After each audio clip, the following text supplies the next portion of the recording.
Okay, welcome to part 2 of plant nutrition and transport. So we're going to have a little focus on the photosynthesis experiments.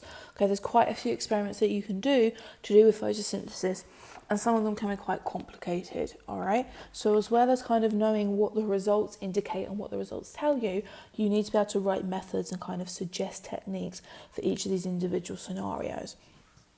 So before you do anything else, we first need to know how to test a leaf for starch. Now we tried to do this, you might remember, and it didn't go particularly well. The actual method is you place your leaf in boiling water. Make sure you're holding it with tweezers or forceps at this point. You should state this because there could be marks for health and safety.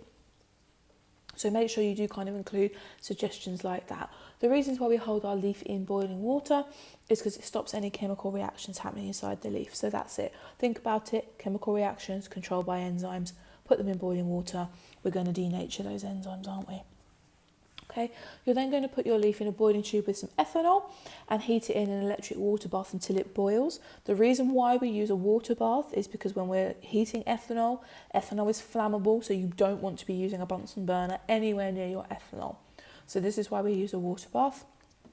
And in doing that, it gets rid of the chlorophyll and makes the leaf a whitish colour. So this just helps us be able to interpret the results later more clearly. So it's kind of decolorising that leaf. And then lastly, you're going to rinse it in cold water, so to get rid of any ethanol, and then you're going to place iodine on it. And if the starch is present, it will turn blue or black. So think to the food test, it's exactly the same thing.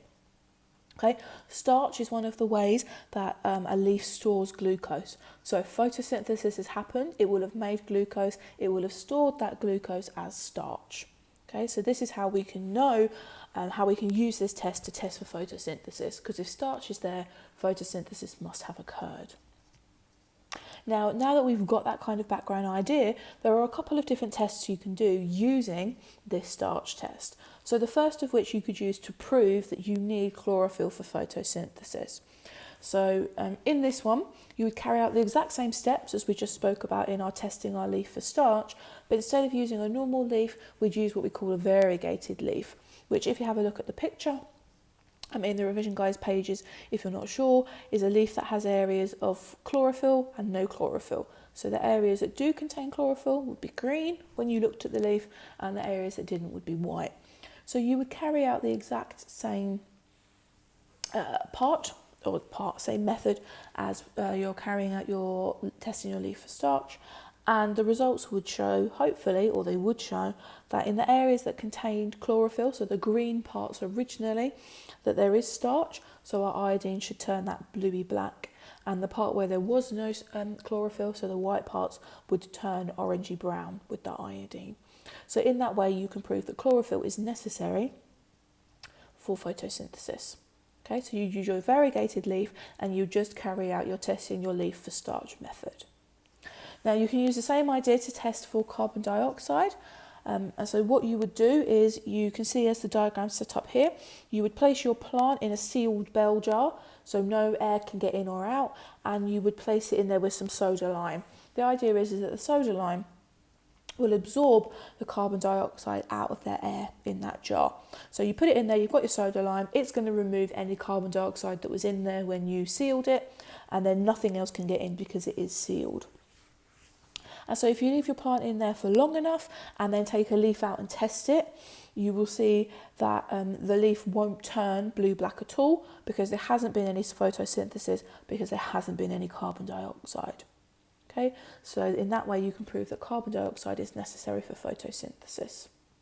If you wanted to test, carbon dioxide with it and without it, obviously your without it would be this setup we've just spoken about, and then for kind of your control or your comparison, you would just take a leaf that's been exposed to the normal outside environment. It's worth noting that in this setup you can see you've provided a light source, so you're controlling the light there. So that would be an example of one of your control variables. You're making sure that the light intensity is stable. Okay. Now you can also use the starch test to show whether photosynthesis has taken place full stop, and so we can use it to prove that light is needed for photosynthesis. So we've shown that chlorophyll is needed, we've shown that carbon dioxide is needed, and now we're going to show that light is needed.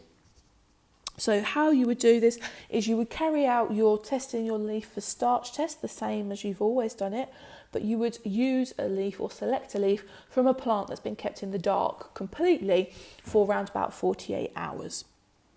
And so in that situation, when you test your leaf, you can see that no starch is there because your iodine will not turn blue-black, and so therefore you've proven that light is needed for photosynthesis. Okay, what else you can do is you can take a plant and not put it in a cupboard, but instead cover a part of the leaf with thick black paper. So you could cover half of the leaf and leave the other half exposed, and then what you would see is the area that wasn't covered would contain starch, and the area that was covered wouldn't have any starch in it. Okay, it's worth noting that when you're doing this investigation, you need to make sure that the temperature is okay and that there's plenty of carbon dioxide, because that allows you to prove that it was the light. Okay, so your temperature and your carbon dioxide concentration would be your control variables. You'd need to keep those the same to prove that your independent variable light was actually the reason for the lack of photosynthesis.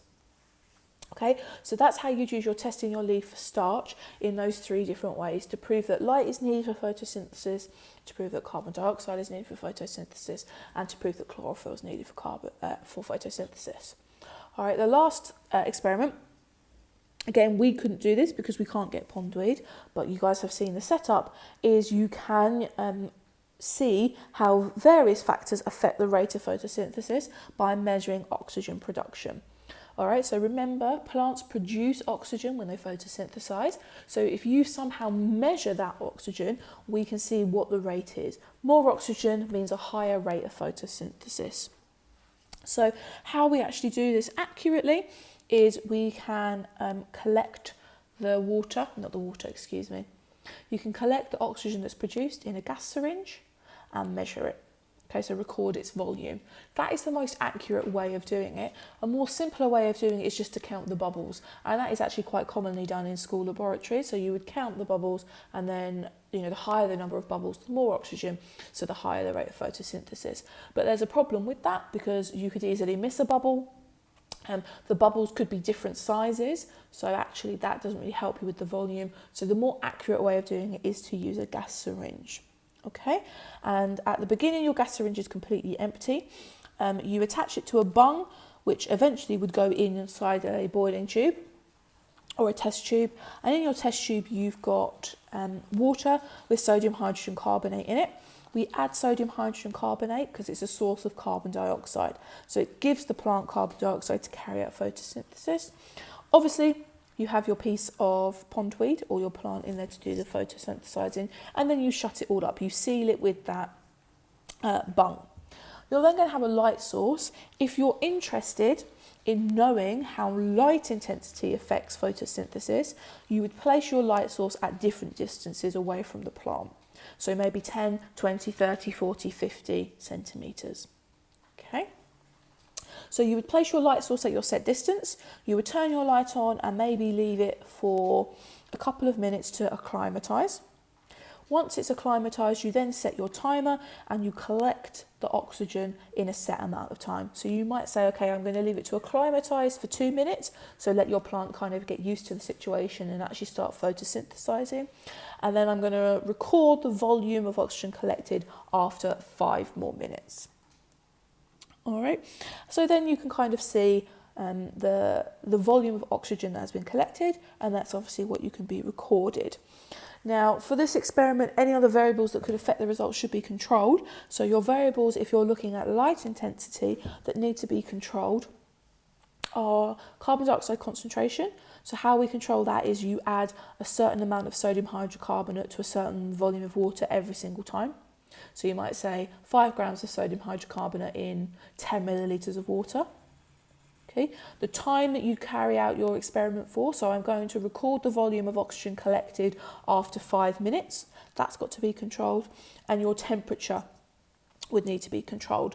So the way you might do that is you might put another beaker of water in front of your boiling tube, because that can help absorb some of the radiation for heat, or you might use a thermometer to record your temperature and obviously only allow it to be a particular temperature. Okay, now this setup can be used to also investigate how temperature affects photosynthesis and how carbon dioxide concentration affects photosynthesis. So if you were going to do carbon dioxide concentration, your light source would stay at the same distance. We wouldn't change our distance. You'd pick one, say 30 centimetres, 20 centimetres. But what would change is your mass of sodium hydrogen carbonate that you add. So you might say, in my first one, I'm going to add 1 gram, then 2 grams, then 3 grams, then 4 grams, then 5 grams. Okay, and you would still collect your volume of oxygen, but you would see how your mass of sodium hydrogen carbonate, so your concentration of CO2, how that impacted on your oxygen collection. If you were doing temperature, you would take your setup, your boiling tube setup, and place it in beakers of water of different temperatures. So, 10, 20, 30, 40, 50, 60, and do exactly the same thing. Collect your oxygen in your gas syringe, but change the water temperature. And then you could see how temperature and carbon dioxide affected it. Okay, so these are quite complicated, these experiments. It's definitely worth kind of having a look at other YouTube videos that are out there. My Free Science Lessons does a really good one, for example. There will be plenty if you want to kind of get your head around the physical setup if this diagram isn't really helping you out all that much. All right, so we've got one more thing to do for plant nutrition and transport, and I'm actually going to do that in a third video. So please join me in part 3.